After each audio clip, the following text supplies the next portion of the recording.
Students, whatever homework is given to you, you have to submit it on the very next day between 8 am to 1 pm to the given WhatsApp number, and it is compulsory to submit your homework as your attendance will be marked on the basis of your submission. Now, third means of transportation is waterways. Waterways have been a popular means of transport since the ancient time. The earliest means of transport were raft and boats. Today, we can travel in large, comfortable ship that runs on steam or diesel engine. तो इस तरह से कहा है कि water के through तो हम एंशियंट टाइम से ही ट्रैवल कर रहे हैं, क्योंकि पहले रोडवेज भी नहीं थे, एयरवेज भी नहीं थे, तो वाटर है उसके थ्रू हम लोग ट्रांसपोर्ट करते थे या तो फिर हम पैदल चलते थे। तो इस तरह से ये मीन्स ऑफ ट्रांसपोर्टेशन है वो बहुत ही पुराना है, अर्लीस्ट टाइम से ये यूज़ में आता है। तो बड़ी बड़ी शिप नहीं होती थी उस समय, बोट और रैफ्ट चलते थे। अब हमारे यहाँ पे बहुत ही कंफर्टेबल आरामदायक शिप होती है, बहुत बड़ी होती है, उसमें 200-400 लोग भी बैठ सके, उसमें सो सके, उसमें हम घूम सके, गार्डन भी होता है, आप आराम से जर्नी कर सको। इतनी बड़ी बड़ी शिप होती है जैसे कि आप पिक्चर में भी देख सकते हो। और ये शिप है या तो वो स्टीम से चलती है या तो डीजल से चलती है। ओके, जैसे पेट्रोल से और डीजल से हमारे व्हीकल्स चलते हैं, वैसे ही ये डीजल से चलती है और स्टीम से भी यानी भाप से भी इसको चलाया जाता है। They carry raw material and finish good from one place to another. और एक जगह से दूसरी जगह पे ये रॉ मटेरियल भी लेके जाती हैं, फिनिश गुड्स भी लेके जाती हैं, और पैसेंजर शिप भी होती है जो एक कॉन्टिनेंट से दूसरे कॉन्टिनेंट भी जाती है। It is the cheapest mean of transportation, और ये बहुत ही सस्ता मीन्स ऑफ ट्रांसपोर्टेशन है रोडवेज और एयरवेज की कंपैरिजन में, उनके सामने ये सस्ता है। This is because it require no road और नो ट्रैक्स। इसमें रोड की भी ज़रूरत नहीं पड़ती है और ट्रैक की भी ज़रूरत नहीं पड़ती है, इसलिए वाटरवेज है वो चीपेस्ट है। The only requirement of waterway is good port with proper facilities for loading and unloading of goods। तो यहाँ पे पोर्ट्स की ज़रूरत पड़ती है, यानी कि जहाँ पे बड़ी बड़ी शिप आकर रुक सके, इसको हम एंकरिंग भी कहते हैं, वहाँ पे आकर उसको रोका जाता है। उसके लिए सी कोस्ट चाहिए होता है जहाँ पे वो आकर रुक सके, तो उसको हम पोर्ट कहते हैं, तो उसकी खाली ज़रूरत पड़ती है। तो आप देखोगे कि आगे कि हमारे यहाँ पे काफ़ी बड़े भी पोर्ट हैं इंडिया में और 181 छोटे भी पोर्ट्स हैं। Okay, now next paragraph. The low cost of transportation of waterways has encouraged trade of various essential items like cotton, tobacco, wheat, rubber, vegetables, fruits, meat, and dairy products. Perishable products are transported in refrigerator ship, और ये ship में बड़े बड़े refrigerators भी होते हैं। तो जो ऐसे गुड्स होते हैं, ऐसी चीज़ें होती हैं जिसको प्रिजर्व करना पड़ता है, संभाल के रखना पड़ता है, उसको फ्रिज में बड़े बड़े रेफ्रिजरेटर्स होते हैं उसमें डालकर भी एक जगह से एक कंट्री से दूसरी कंट्री तक ले जाया जा सकता है। तो ये मेन गुड्स के ट्रांसपोर्टेशन के लिए बहुत ही इम्पोर्टेंट है और चीप भी पड़ती है। तो कौन कौन सी चीज़ों का है मोस्टली जो है एक जगह से दूसरी जगह जाती है, जैसे कि वीट हुआ, टबैको हुआ, वेजिटेबल्स, फ्रूट और डेयरी प्रोडक्ट। तो डेयरी प्रोडक्ट है वो ज़्यादा दिन नहीं रहते हैं, उनको प्रिजर्व करना पड़ता है, तो ऐसे प्रोडक्ट को हम रेफ्रिजरेटर में डालकर भी लेके जाते हैं। तो इस तरह से जो है गुड्स का एक जगह से दूसरी जगह पे हम आदान प्रदान यानी लेके जाते हैं और लाते हैं। Next paragraph. India has a 600 kilometers long coastline with 12 major ports and 181 minor ports. और इंडिया में 6000 किलोमीटर्स कोस्ट लाइन है, यानी कि समुंदर का किनारा। चारों तरफ तो नहीं मगर 3 तरफ इंडिया के सी कोस्ट है। ईस्ट की तरफ है बे ऑफ बंगाल है, वेस्ट की तरफ अरेबियन है और साउथ की तरफ इंडियन ओशन है। तो हमारा इंडिया है वो 3 तरफ से पानी से घिरा हुआ है। तो यहाँ पे कोस्ट लाइन यानी कि समुद्र का किनारा भी बहुत बड़ा है, 6000 किलोमीटर्स है। और इस 6000 किलोमीटर्स में 12 बड़े बड़े पोर्ट्स हैं हमारे, बराबर, और 181 छोटे बड़े पोर्ट्स हैं। तो टोटल हमारे यहाँ पे जो है वाटरवेज काफ़ी यूज होता है। India is well connected with other country, और इस तरह से इंडिया है वो अच्छी तरह से है। का कॉन्टिनेंट है, वेस्टर्न जो कॉन्टिनेंट है America, south America, north America, और ऊपर एशिया के साथ कनेक्टेड जो है यूरोप है, जो अफ्रीका से ऊपर है, अफ्रीका से ऊपर है। तो यूरोप में भी हमारे जो है वाटरवेज जाते हैं, अफ्रीका में भी जाते हैं, अमेरिका में जाते हैं।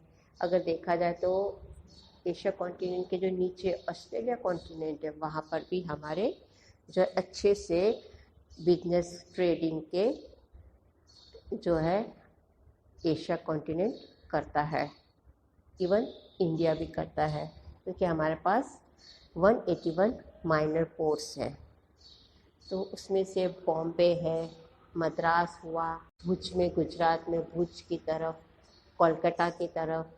तो इस तरह से हमारे बहुत बड़े बड़े पोर्ट ब्रिटिश के समय से बने हुए हैं। कोलकाता, मद्रास, गुजरात में जो है सूरत के पास भी है, भुज के पास भी है, बॉम्बे में भी है। तो इस तरह से हमारे यहाँ पे पोर्ट की अच्छी सुविधा है। The Brahmaputra and the Ganga are used as inland waterways. Inland यानी कि जो हमारे कंट्री के अंदर जो पानी का मार्ग है, पानी का जो रास्ता है नदियों पर, गंगा की नदी में, ब्रह्मपुत्र, जो बड़ी बड़ी नदियाँ हैं उस नदियों के में भी हम जो है बोट के द्वारा एक जगह से दूसरी जगह जाते हैं।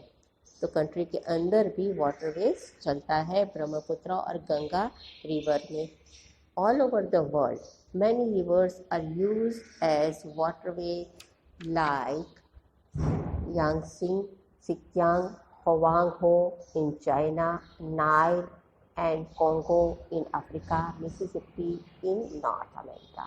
तो ये बड़ी बड़ी नदियाँ हैं, Mississippi, okay, then Nile Africa की है, मिसिसिपी है वो अमेरिका की है, और चाइना की जो है यांगत्से, सिकियांग एंड हवांगहो ये चाइना की है, और हमारे इंडिया की गंगा ब्रह्मपुत्र है। तो ऐसी नदियों में जो है वाटरवेज से लोग एक जगह से दूसरी जगह पे जाते हैं और गुड्स भी जाता है।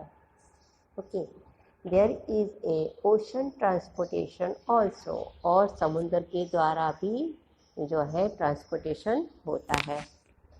The construction of the Suez Canal and the Panama Canal have reduced the travel time।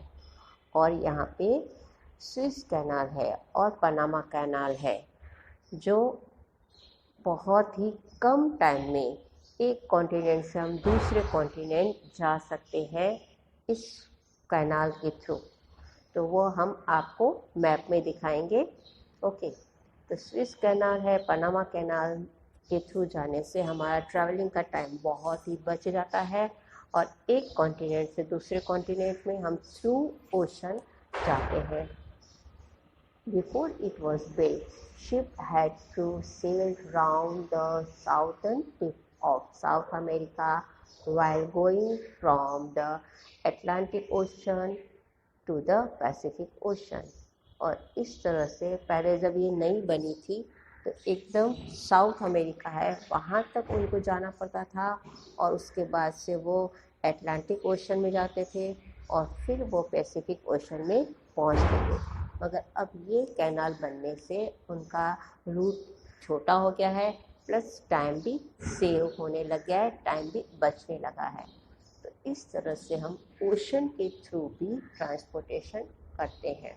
Now we will see airways. Airways, which is the latest as well as the fastest means of transport, is becoming very popular today. तो ये latest यानी एकदम नया और fast means of transport है जो आजकल बहुत ही पॉपुलर हो रहा है, बहुत फेमस हो गया है, जिसको बहुत ही कम समय में जल्दी से पहुंचना हो वो ये एयरवेज का यूज़ करते हैं। The first successful attempt to fly was made by Wright brothers in 1903 और सबसे पहला जो प्लेन बना वो 1903 में बनाया और उसको बनाने वाले थे राइट ब्रदर्स।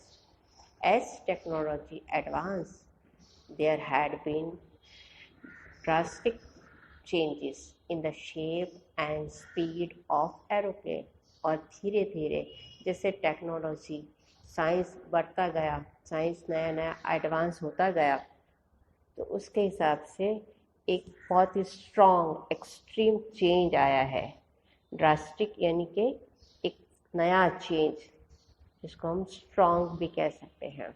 ऐसा चेंज आया है एरोप्लेन में जो उसके शेप को भी चेंज करता है और उसकी स्पीड को भी। उसकी टेक्नोलॉजी से वो छोटे भी हो गए हैं मगर बहुत ही जो है इफ़ेक्टिव है वो। It helps to save time and is also the most comfortable means of travelling to far off places. और इस तरह से ये टाइम तो बचाता ही है मगर हमारे लिए ये कंफर्टेबल यानी कि आरामदायक भी ये ट्रैवलिंग होती है। दूर हमें जाना होता है तो हमें प्लेन में कुछ ही घंटों में हम पहुंच जाते हैं और उसमें भी हमें आराम होता है, तो हमें थकान नहीं लगती है और फटाफट पहुंच जाते हैं। The only drawback of Airways is it's travelling cost. तो उसकी जो कॉस्ट होती है, उसकी जो प्राइस होती है वो थोड़ी ज़्यादा है। It is quite expensive. तो वो थोड़ा खर्च उसमें ज़्यादा होता है मगर हमें आरामदायक भी होती है और जल्दी से पहुंच जाते हैं। वो country has both government and private airlines and more than 100 civil airports. तो इस तरह से हमारी कंट्री में गवर्नमेंट की भी एयरलाइंस है और साथ साथ में प्राइवेट एयरलाइंस भी है। तो ये एरोप्लेन को उड़ने के लिए एयरपोर्ट्स चाहिए होते हैं, तो हमारे कंट्री में कम से कम लगभग 100 जितने सिविल एयरपोर्ट्स हैं, यानी कि हर एक नागरिक वहाँ से जा सकते हैं। वहाँ से प्राइवेट एयरवेज भी उठती है और गवर्नमेंट भी। तो इस तरह के करीब करीब 100 एयरपोर्ट्स हैं हमारी कंट्री में। तो इसमें आपने जो है रोडवेज, रेलवेज, वाटरवेज, एयरवेज के बारे में जाना। उसके अलावा रोपवेज भी होते हैं जिसको आपने देखा होगा, जहाँ जो हिल्स पर चलते हैं। ओके, तो यहाँ पे आपने अलग अलग मीन्स ऑफ ट्रांसपोर्ट देखे।